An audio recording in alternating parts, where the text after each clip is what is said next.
And without further ado, I want to introduce our speaker today, which is Kamila Perez. Kamila was born in Naples and she attended Gulf Coast University. She has a bachelor's degree in environmental studies and then went straight to work for the state. For the past 15 years, she's collected thousands of samples of water and educated people. She is a green industry trainer and a certified arborist. Her passion is to teach people about ponds and how to make them more sustainable. She likes to advise people on how to make those beautiful with Florida-friendly landscaping. And without further ado, I'm going to pass this on to Kamila. Kamila, thank you so much for joining us today. Thank you for having me. Let me try to get my screen shared here. Greetings, everyone. Okay, so can you guys just see my intro slide where the green grass grows? Can everyone see that? Just wait, nod your heads. Yes, you're good. Good. Okay. Okay, so thank you. So I wanted to kind of start off and say that in Florida, I think that, you know, we tend to see water all around us. So sometimes we might take it for granted. So I'm going to just start off with my theme being, if you want to conserve water and improve water quality, that changes really have to begin where the green grass grows.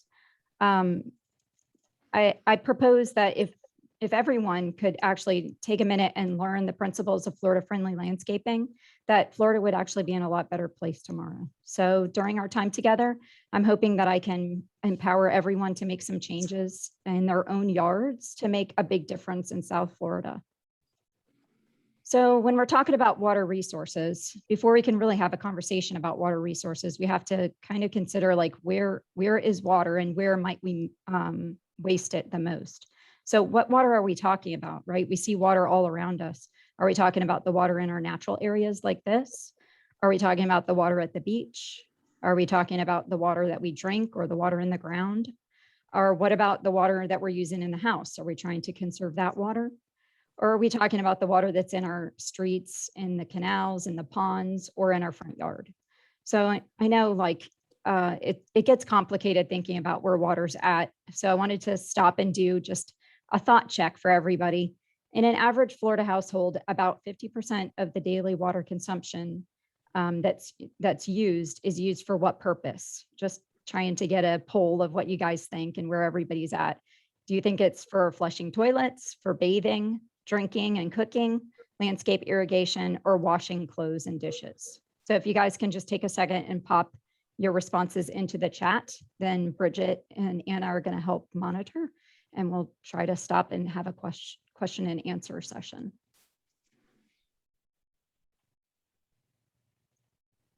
Let's see. So I'm seeing irrigation,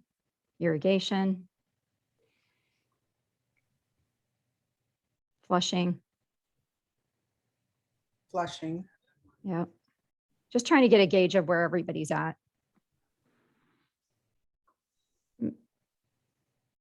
Yep. A lot of water use in the house is what people are thinking.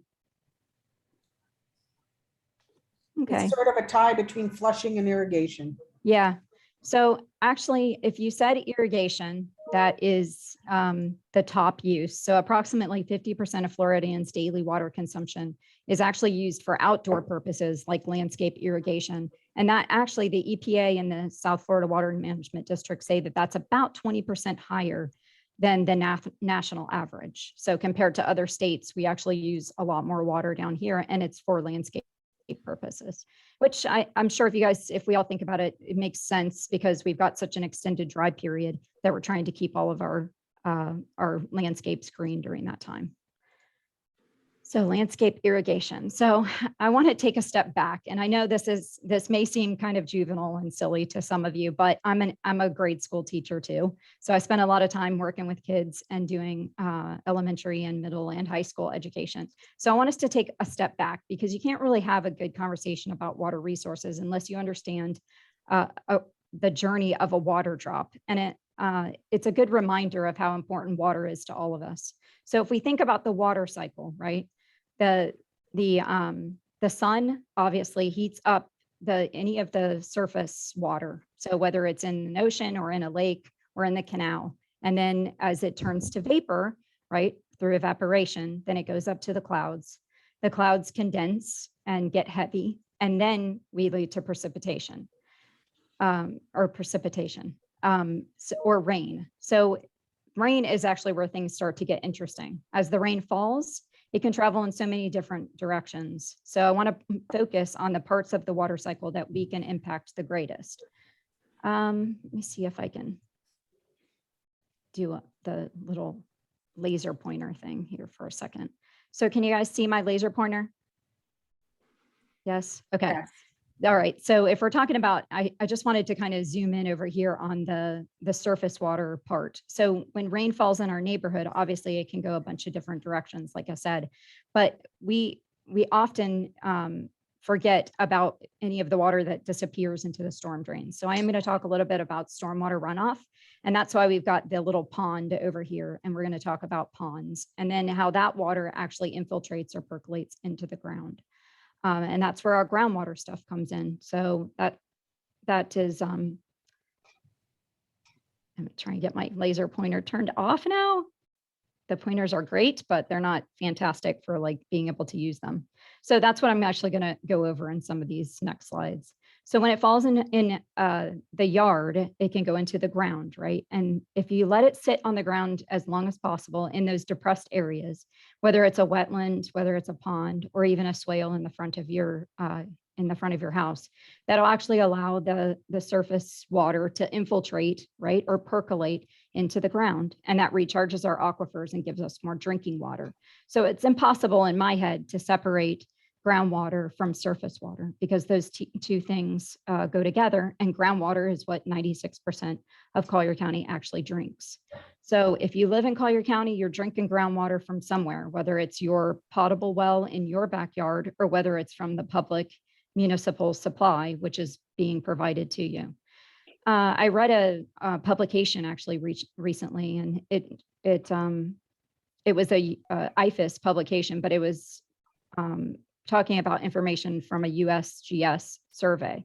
And it said that in 2010, 2.2 billion gallons of fresh water were being withdrawn from the ground daily for public drinking water, or for public water supplies, like municipal supplies. And then they're actually estimating that by 2025, that number is going to be closer to 4.2 billion gallons per day. So that's going to be everything that we use in our house, but also in the landscape. And that's a huge amount of water. And as people obviously move here, that puts more pressure on our water resources. Excuse me. So I want to go back and talk about the water that falls on the roof. If it goes, down my gutter and out all the different directions, depending on where my gutter is, pointed towards, it goes to the driveway and then off to the street in a lot of cases, and then it disappears into the storm drain. And the underground pipes we tend to not think about so much, but those generally directly connect out into a canal, and then or into a pond, and then the pond is connected to a canal and then a creek or a river, and then off to the Gulf of Mexico. So now we're in the realm of stormwater runoff. So that's what I was saying. I feel strongly that you can't talk about water resources without mentioning stormwater. So that brings us to the why number one. So why should you care about stormwater? Pollutants run off of our landscapes and they're carried off in stormwater. So if we can keep stormwater localized where the rain fell, then it can't run off and impact our rivers and estuaries as easily. Otherwise, then we're in this situation where water quality restoration projects become a necessity. And you'll see here in this picture on the right, that's Freedom Park. It's an aerial view of Freedom. If you guys haven't been to Freedom Park, that is a stormwater restoration project that we did many years ago here in Collier County to help with runoff from Airport Road that's going into Gordon River. So stormwater runoff is one of the #1 carriers of pollutants in our area, and it impacts local water bodies and drives these projects. So again, if you want to conserve water and improve water quality, I believe that changes have to begin where the green grass grows. So let's think about where the green grass grows. Well, where does the green grass grow? It grows around my pond in my neighborhood. That's one of the places that I see it all the time. But why is it that plants are so hated in the water? If we go to a preserve or a swamp like Corkscrew Swamp, we always marvel at the alligators and the duckweed and birds that might be fishing in the leather fern. But in our backyards, we want turf to water's edge and sandy shorelines. So our stormwater ponds, we need to start managing them differently. They can't be beaches or clear bottom lakes like we have up north. It's South Florida. Green is going to grow, whether we like it or not. So balancing that habitat is essential, and we need to monitor for the nutrient inputs that are getting into stormwater and then manage the plant communities correctly. Overuse of chemicals kills the plants and kills the algae, but then that can lead to pollution in our watersheds. So a lot of times this is driven by, customer complaints because nobody wants to see an ugly pond and all the filamentous algae, but many residents don't understand what's growing in the water. In some cases, it's actually submerged aquatic vegetation that's not necessarily bad, and it's helping uptake some of those nutrients and clean the water, but nobody wants to see it. So we end up in this cycle where we're constantly treating it, and the nutrients stay in the water body and just continue to go through the cycle. So we need to help communities understand what a healthy pond looks like in Southwest Florida. I'm giving you 2 ponds that I have actually worked with the HOAs over the years. And you can see in the picture on the right, that's a standard turf to water's edge with the filamentous algae, some torpedo grass, obviously on the edges. And then the pond on the left was one of the ponds that they're just killing everything because they don't want anything growing on the edge. And as the water, levels go up and down, you end up with this hideous looking shoreline where nothing else can survive because you're either treating it or the hydrology is not allowing for plants to survive. This is the type of pond that we want to see in our neighborhoods. This is a community that I worked with in North Naples, and you can still see there's turf to water's edge in some locations, because I think this is really important for us to have what I said, a balancing act. We have to have the area for recreation. People want to be able to fish. They want to take, their grandchildren down to the water's edge maybe and be able to see the fish in there. So we don't want to block them completely if recreation is needed. But we need to have something that people enjoy looking at and then still keep some of these, landscape practices away from the water's edge. So this community has like these landscape buffers where people, there's less landscaping practices going on around these regions. It's actually capturing a lot of the stormwater runoff and then holding the banks in place. So it has to be aesthetically appealing. Otherwise, we're never going to be able to sell it to anyone. So I wanted to go to thought check number 2. In Collier County, what are the major pollutants in our watersheds? And if you guys don't remember what a watershed is, it's just an area of land that collects and drains water to one location. So everywhere, there's always a watershed somewhere. In Collier County, we have 56 watersheds. I'm just interested to see what you guys think are our pollutants. If you could just drop it in the chat. Nutrients.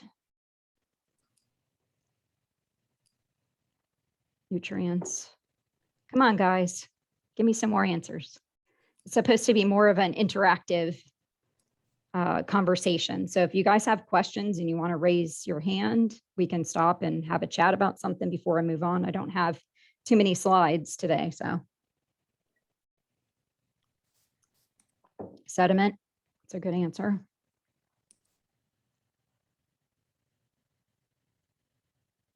Yeah. Nicole said they're all a problem, but nutrients especially.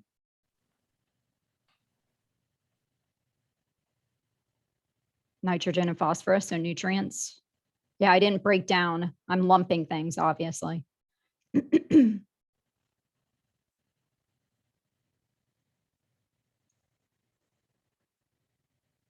Okay. Okay, so it looked like most everyone was saying nutrients.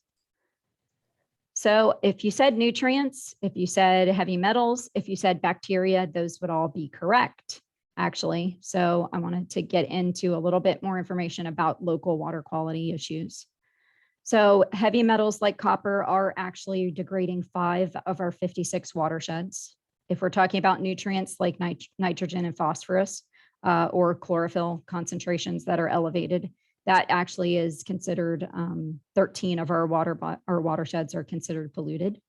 And then as far as bacteria, we have 11 watersheds that are actually considered polluted for some type of bacteria. So that's going to include Enterococcus and some E. coli, total fecal or fecal coliform. All of that I lumped together. So 11 of our watersheds are actually considered polluted for that. So non-point source pollution is one of our number one problems here. And that ends up equating to 36% of our watersheds are considered polluted by water quality standards of the state. So what things can we do to protect our watersheds? Well, first off, come to workshops like these and get the education that you need. I spend all of my actual job now is education and outreach. I've been, with Collier County for 15 years, but I'm just focusing on going out and talking to people about our local problems and what's going on here and trying to get best management practices in place so that we can protect water bodies for the future.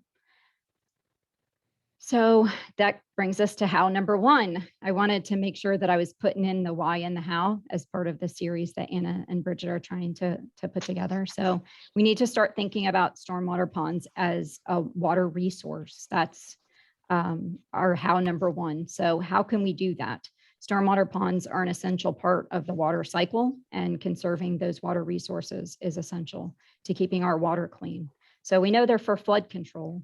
But they also allow for pollutants to be filtered out of the runoff, and they protect us, from flooding.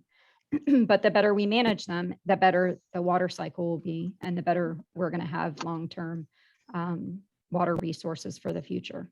So as of last year, we actually had 4,564 ponds in Collier County, and they're all stormwater ponds. We only have two natural lakes in Collier County. And that's Lake Trafford and Deep Lake that's out in Big Cypress National Park. So other than that, they're all engineered systems and we have to manage them properly. So the first thing we need to do with these ponds is to protect the waterfront. And we can do that by looking at where the green grass grows all around our pond.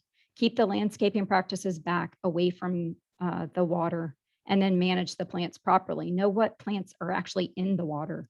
If we can put in more plants and, create buffers around the ponds, that's the best thing for the ponds and for the water. The plants on the edge will hold the shoreline in place and stop sediment and erosion from carrying more pollutants into the water. And it keeps all of those practices away from the water's edge. But then we also need to adapt and manage them, actively. You need to know what actual plants are in there and not just pay someone like a lake contractor to just do a job for us and keep it clear of everything. We need to know what they're treating, why they're treating it that way, and then what we can do to change the aesthetics so that you don't get so many complaints over time, but you're still doing the right thing for the quality of the water. And you're gonna have to change over time. So what we did last week or last year is not going to be the same tool that you might use to be able to manage that lake in the future. I always hear the complaint, that the pond didn't look this horrible 10 years ago, but we always tell people, well, I didn't look the same 10 years ago either. So as these ponds age, they're actually going to change over time, and you're going to have to change your strategies and how you manage them. And then the last thing is write good contracts. And the reason I put up this little picture of the UF-IFAS logo is because IFAS actually has spent a lot of resources and time getting staff to make good contracts for stuff like landscape management.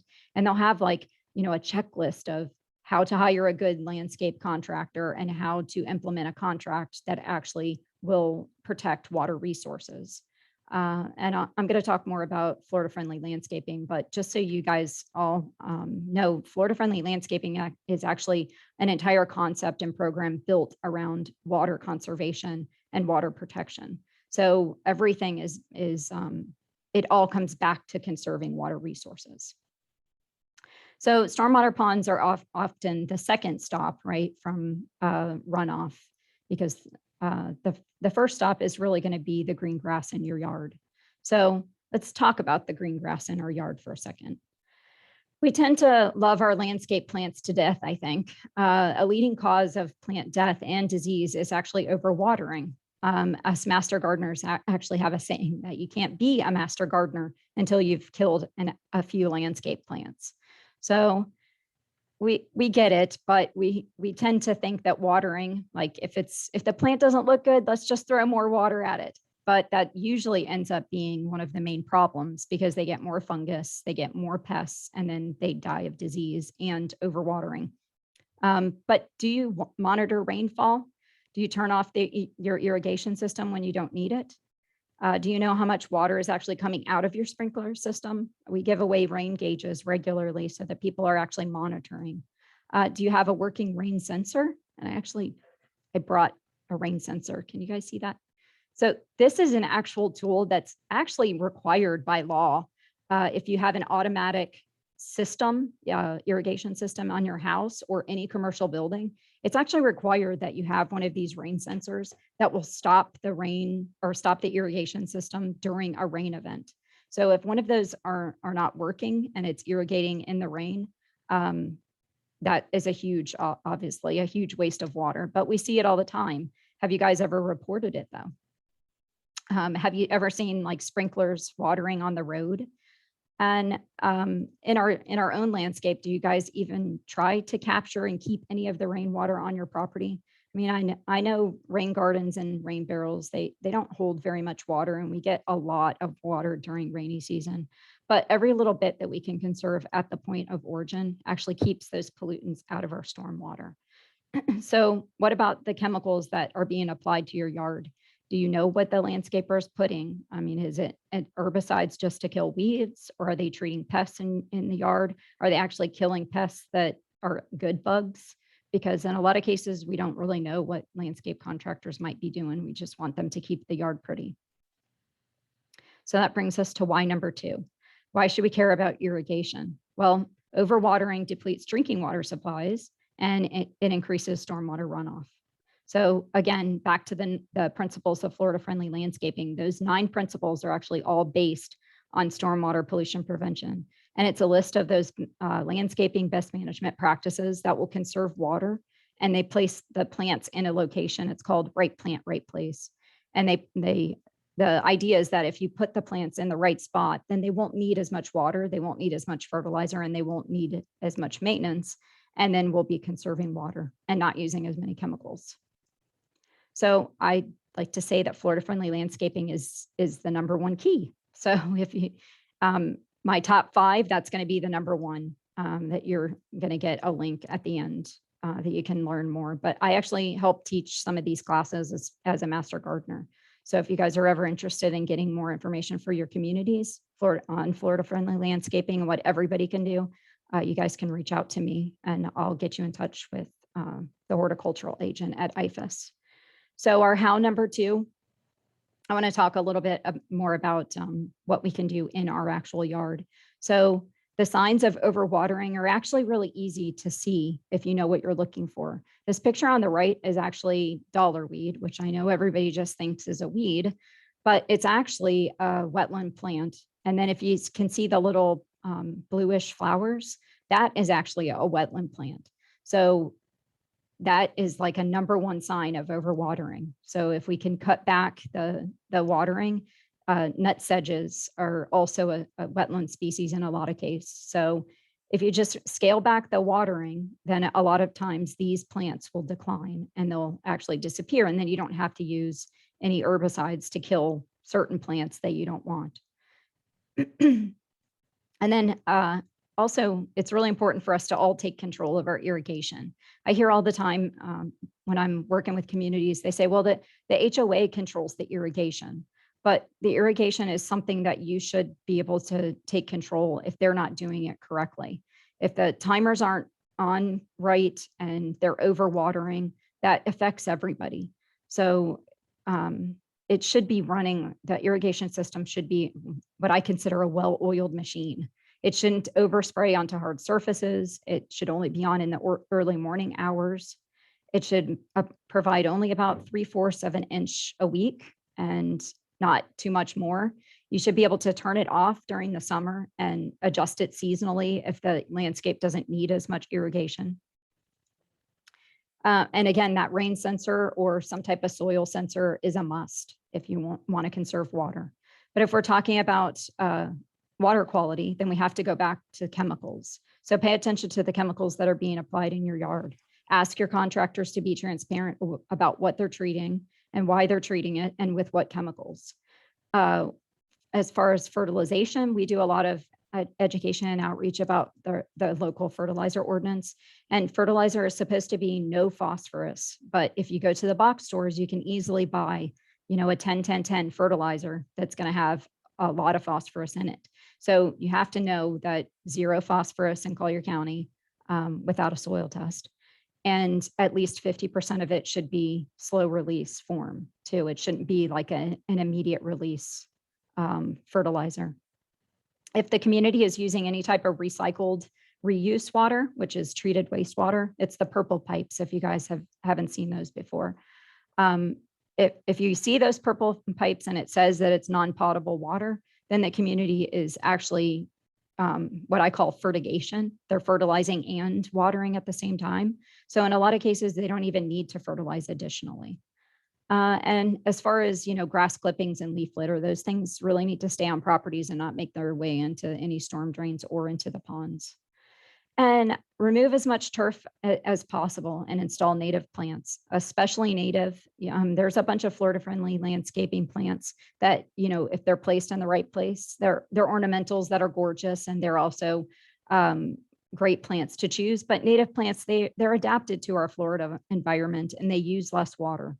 So embrace Florida-friendly landscaping, install natives, and then stop adding hard surfaces. If we want to conserve water, we really need to stop adding, hard surfaces everywhere. We got, a shed over here, or a bigger pool, or a concrete pad for a golf cart or something. All of these reduce the amount of green space on our property that can allow for water to percolate through. And the last one on my list of how to is adding, I'm calling them little mini ecosystems. So we need to start thinking of our yard a little differently than I think we have in the past. We've got this infatuation of green grass, but if we could remove the grass and go back to something that's more like Florida nature, and I know not everybody has enough space. So here's my picture of, one of the lot lines in between two houses that's been converted into a Florida friendly landscape, but everybody should have some space that they can swap out, turf, and try to put in more plants that are good for our area. So getting to the closing here. I hope you guys have enjoyed the talk, but I think it's okay for everybody to be a little bit selfish and focus on our own yard, because until we can get our little personal mini ecosystems fine-tuned, it's a little difficult for us to look at bigger problems in the area. And each of us has to be Florida friendly to have our yards protecting water resources and conserving water in our area. And if we move after we get, our yards in a good place, then we can start advocating with neighbors and educating the community about the things that they should be doing that are Florida friendly too.